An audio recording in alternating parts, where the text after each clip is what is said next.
1998 saw Midway release a game called Gauntlet Legends to the arcades, essentially a remake of one of their older arcade properties known as Gauntlet. The idea being that you picked one of 4 characters of varying strengths and weaknesses, and ventured across 4 worlds spanning more levels than I can count, fighting off various monsters, plundering treasure, and just surviving long enough to make it to the end boss. I actually recall playing this in the arcades in years past, and it was a pretty fun game that was one of the few arcade titles that could save your progress so that you could continue at a later time, which wasn't something you saw in arcade titles all that often, if at all. And that was a good thing, considering the number of coins and time that I logged playing this thing when all the popular fighting games at the time were being hogged by people with absolutely no lives whatsoever, or as the cool kids call them today, pro gamers. I'm kidding, of course. Or am I? But I digress. About 2 years later, they made an updated version called Gauntlet Dark Legacy, which featured new playable characters, new worlds to explore, new levels to play through, basically more stuff over what was already there, and it got the usual home conversion treatment when they added further things to it to flesh things out and stuff. Hence, today's subject matter is Gauntlet Dark Legacy for the Nintendo Gamecube, also available for the original Xbox and PlayStation 2, but we're focusing on Gamecube because that's what I got. Mind you, I also have it on PlayStation 2, but I play it on Gamecube because I like the Wavebird. It has no wires and it works beautifully. No, seriously, this thing is a very functional wireless gamepad.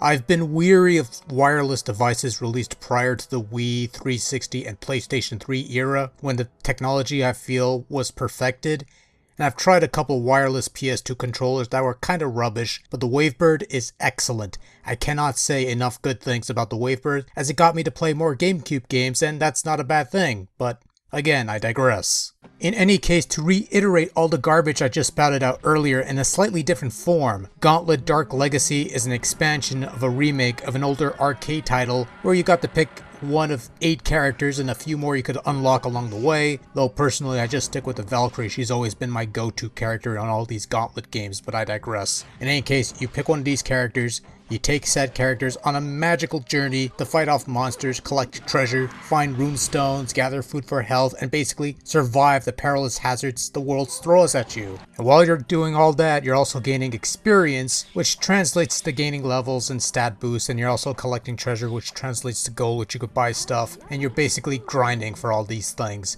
And that's fine, that's generally something you do in a game like this. Now, while that's all well and good, Dark Legacy deviates from its arcade origins with a few changes. For one thing, the ticking timer bit where your health would also act as how much time you have remaining in the game has been eliminated, so you could take your time and explore at your leisure without worrying about your health dwindling away every passing second. Purists might balk at such a removal that could potentially make the game easier, but I personally don't think it's a major loss, especially for a game like this where you really want to take the time to explore your surroundings and do other things. That sort of gimmick works for an arcade title that's trying to take your money bit by bit, but for a home port that tries to expand on the base gameplay, it's more of a nuisance than anything.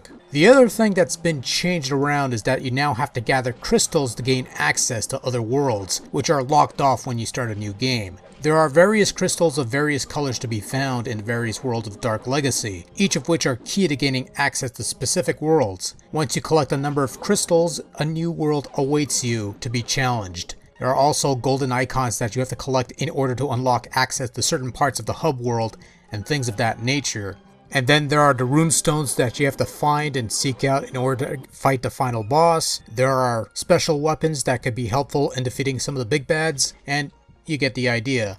A lot of the game is based on grinding. Grinding for experience, grinding for gold, grinding for crystals, grinding for food, that sort of thing.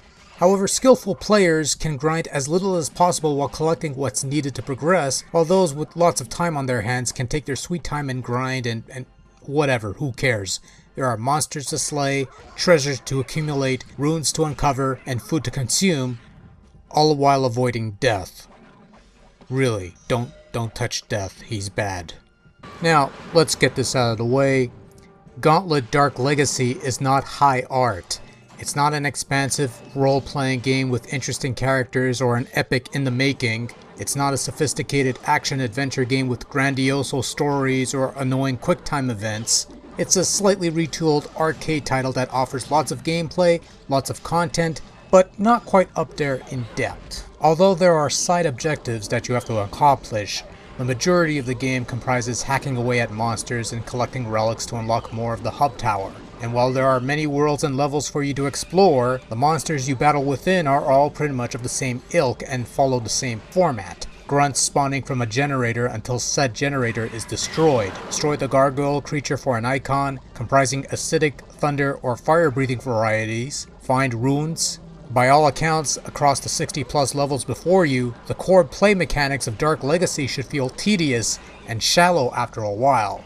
And yet, for all the repetitive grinding that you have to endure, it never feels anything less than enthralling and exhilarating. Hacking away at monsters might take a while, but that's why you collect magic potions or make use of your character's devastating turbo attacks to thin the herd somewhat. Make use of special items such as fire breath or levitation to get a heads up on the competition. Break away at false walls and scenery to reveal hidden paths or treasure. Try not to shoot green barrels because they will release poisonous gas and contaminate any nearby foods. And above all else, get comfortable, because 60 levels of play might not seem like much, but these suckers are long, almost gargantuan in size. There's no blazing and quick speeds to find the exit of these labyrinths. Your trek through the various fantasy worlds will be long and treacherous, sometimes even requiring a bit of backtracking to find some piece of scenery that has opened a new path to explore. And if you clear the game with one character, why not try again with another? Who knows, you might have unlocked one or two along the way that might be worth trying out or something. I don't know, I just stick with the Valkyrie. She has better armor despite the bare bones apparel. When you get right down to it, Gauntlet Dark Legacy and its predecessor Gauntlet Legends is an updating or a remaking or a rebooting of the old Gauntlet arcade title from the 80s. It looks a bit spiffier and feels a bit moodier, but it's still that core, simple, straightforward gameplay that serves as the base of that original game. Perhaps nowhere near as fast, but in the context of this fully realized world, it's more than adequate. And again, mauling fleets of monsters on a whim feels oh so gratifying and self-fulfilling, but never a walk in the park. Yes, most of the foes, save for the bosses, gargoyles, and mid-sized grunts, are easily disposed of in a couple of hits, but it's the numbers, the hazards, and lack of common sense in the player that will either make or break said player, overcoming the odds as it were. Right out of the box, this being on a system with 4 controller ports, you can definitely play this with up to 3 other buddies, in the same room no less. Funny how that works. And to the surprise of absolutely nobody, Dark Legacy, though a splendid single-player game in its own right, reaches its zenith as a multiplayer experience, as players work together to fend off the evil forces or compete for treasures and food. Fun times had by all and all that jazz. Control in general is relatively functional, with almost every button serving a different function. Once you figure out which button does what, you shouldn't have too much of an issue roaming around the world of Dark Legacy. And while there's no button customization feature, you do have your choice of 3 control styles, including a Robotron-style control scheme that enables the C-stick to shoot in one direction while you're moving in the other with the analog stick. A rather useful and extremely helpful feature. One that I quite frankly wish was in other games of a similar ilk. For the most part, Dark Legacy looks very much the part. I only vaguely remembered the arcade game, but I do think the visuals were on par with what's on display here. But setting that piece of business aside, Dark Legacy's visuals are a fairly decent quality for its day, although admittedly they haven't aged well all that much. Not really much of a surprise since this originally came out in 1998 under Gauntlet Legends, and for all the content that the Dark Legacy overhaul brings to the table, the visuals still maintain a very polygonal-esque, blurry at times, sharp at others sort of appearance. However, as rough looking as the graphics may be, Dark Legacy does evoke a feel of low-res high fantasy adventurism or something to that extent, whether it's due to the choice of colors or the tonality of the worlds within. For what it is, it looks fine with little to no clipping or oddities or things of that nature, anything that would make the game look weird or out of place. There are some rather dark patches that makes it hard to make out minor details at times, and there are instances where the game tends to slow down and struggle a bit, most notably during the tower segments where nothing is happening for some reason, but for the most part the game runs at a rather decent speed. If there was any real quibble to be had here, it's only in the lack of being able to control the camera in order to get a better view of the playfield. Understandable, since camera control wasn't a part of the arcade game to begin with. Then again, neither was the ability to play like Robotron, and it would have been a nice little addition to the home port, and certainly a useful aid in seeking out things that would normally be out of reach or even out of sight due to the awkward forced perspectives that Dark Legacy imposes.